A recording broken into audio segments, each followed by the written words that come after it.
Route map শুধু এই যে অন্তর্বর্তীকালীন সরকার যদি ঘোষণা করে সেই ক্ষেত্রে অনেকেরই আপত্তির ব্যাপার থাকতে পারে। মূলত জাতি প্রত্যাশা করতেছিল যে প্রধান উপদেষ্টা কিছু কথা বলুক, এবং এইটা বলাটা আমি মনে করি সময় উপযোগী হয়েছে এবং উনি সবগুলা বিষয়কে নিয়ে আসছে। মূলত আন্দোলনটা সংস্কারের পক্ষে হয়েছে, কিন্তু দীর্ঘদিন গণতন্ত্রহীনতা, ব্যাঙ্গালোর, বিভিন্ন কারণে মানুষের যে ক্ষোভ, এটার অন্যতম কেন্দ্রবিন্দু ছিল কিন্তু সুষ্ঠু এবং অবাধ নির্বাচন। এবং অন্তর্বর্তীকালীন সরকারগুলো আমরা অতীতে যা দেখেছি এরকম নির্বাচনের দিকে বেশি সংস্কারের নেই, কারণ সংস্কার একটা দীর্ঘ প্রক্রিয়া। সংস্কার 3 মাস 6 মাস বা 1 বছরে সব করা এটা খুব কঠিন ব্যাপার। সংস্কার শুরু হতে পারে, কিছু কাজ করে গেলেন, কিছু পরবর্তী গণতান্ত্রিক সরকার যারা আসবে তারা করবে, কিছু কাজ ওনারা সম্পন্ন করে যাবে। এটার জন্য একটা মানে আনলিমিটেড সময়ের ব্যাপার না, কিন্তু একটা সময় দিতে হবে, এটা আমরা রাজনীতি হিসেবে বিশ্বাস করি।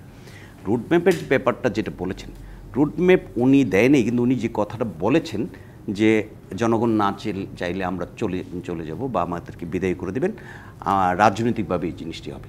আমি এটার সাথে ব্যক্তিগতভাবে এবং দলগতভাবে একমত, এই কারণে যে রুটম্যাপ শুধু এই যে অন্তর্বর্তীকালীন সরকার যদি ঘোষণা করে সেই ক্ষেত্রে অনেকেরই আপত্তির ব্যাপার থাকতে পারে।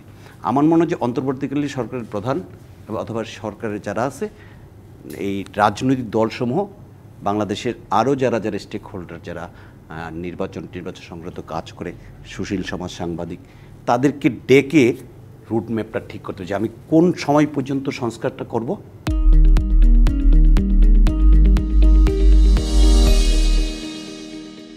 কারণ অনেকগুলো সংস্কার এখনই দরকার, মানে নাকি আরও কিছুদিন যেতে? এটা এখন দরকার একেবারে না, কিন্তু দরকার এই কারণে যে এটা একটা সময় নিক, অসুবিধা নেই। কারণ উনি বিচার বিভাগ, স্বাস্থ্য, শিক্ষা, অর্থনীতি সমস্ত ক্ষেত্রে যদি সংস্কার করে একটা জায়গায় নিতে চায়, তাহলে তো এইটা একটা বিরাট সময়ের ব্যাপার হয়।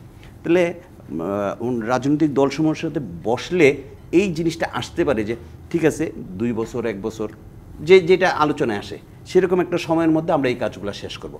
বিচার বিভাগ কতদিনের মধ্যে শেষ হবে, শিক্ষার ক্ষেত্রে কতদিন শেষ হবে, এইগুলার একটা কিন্তু করা যায়। সংস্কারেরও তো একটা রুটম্যাপ করা যায়, আমি এত সময়ের মধ্যে এই সংস্কারটা শেষ করব। এরপরে নির্বাচনের ব্যাপারটা আমি আগাবো, কীভাবে আগাবো, নির্বাচন কমিশন সংস্কার কিভাবে হবে, এই সমস্ত কিছু ঠিক করতে হবে। একটা জিনিস মনে রাখতে হবে, আমরা দীর্ঘ 15 বছরের যে সরকার দেখেছি, সেখানে সমস্ত স্তরে স্তরে তাদের প্রতিনিধিরা আছে। এখন সেই প্রতিনিধি রেখে এখন যদি নির্বাচন করতে যান, সেই নির্বাচনও তো ষড়যন্ত্রের শিকার হতে পারে। আমরা তো 2-3টা জিনিস দেখলাম যে আন্দোলনের বিপক্ষে কিন্তু একটা বিচার বিভাগীয় জুডিশিয়াল কুর হলো। গতকালকে যে আনসারদের যে ব্যাপারটা হয়েছে, সিদ্ধান্ত মেনে নেওয়ার পরও রাত্র পর্যন্ত ওরা থাকলো, সেই জিনিসটা মানে কোথা থেকে একটা ষড়যন্ত্র কিনা কিনা এটাও ভেবে দেখার ব্যাপার আছে। অনেক আন্দোলন কিন্তু পৃথিবীর এরকম হয়েছে যে প্রতি বিপ্লবের কাছে মায়ের খেয়ে গেছে। তা আমরা 15 বছর যাবৎ অনেকেই কথা বলে নেই, অনেক চাহিদা মানুষের, এই চাহিদা সকাল হলেই দেখি যে প্রধান উপদেষ্টার বাসভবনের সামনে 10 গ্রুপ 20 গ্রুপ দাঁড়িয়ে থাকে।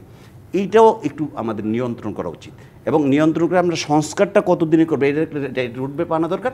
সংস্কারের পর আমি নির্বাচন কত দিনে করব, এই রুটম্যাপটা দেওয়া উচিত জাতির কাছে, তাহলে জিনিসটা একদম পরিষ্কার থাকবে। নাহলে একটা আনলিমিটেড টাইমের মধ্যে কখন করব কখন না, এটা একটা অনিশ্চয়তার মধ্যে। মানে